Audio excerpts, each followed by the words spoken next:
David Donatien, Yael Naïm, bonjour. Bonjour.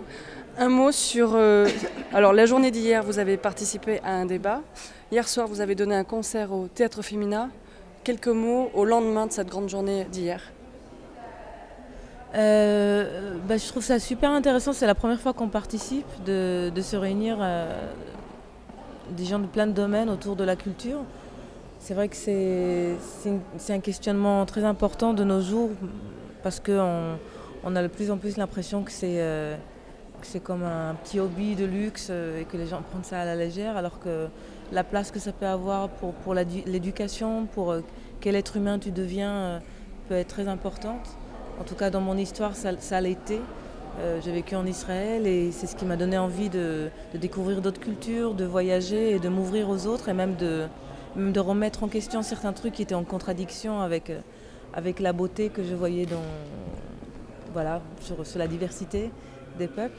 Donc déjà juste à ce stade-là, c'est très important et puis et en plus c'est un lieu de rencontre, donc ça permet de réfléchir ensemble. Alors hier, moi j'ai retenu, David Donatien, vous disiez que vous aviez des univers musicaux, des influences différentes. Et quand vous vous êtes rencontrés, ensuite vous avez fait quelque chose d'unique, de par votre différence, une culture nouvelle ou en tout cas un style nouveau. Est-ce que vous pouvez nous raconter un petit peu Oui, c'est vrai que lorsqu'on s'est rencontré avec Yael, j'étais tout de suite charmé par son univers musical et par son talent, etc. Mais c'est vrai que c'était un univers totalement différent du mien. Moi, je suis métis antillais, je venais du jazz, de musique noire américaine, etc. J'avais fait pas mal de musique, mais pas le folk, pas le côté calme de la musique, un peu intimiste.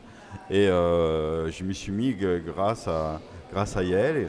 Et puis après, on a commencé à travailler ensemble. Et là, on a vu la difficulté parfois de se réaliser lorsqu'on est deux, et de trouver chacun sa place pour construire un univers personnel.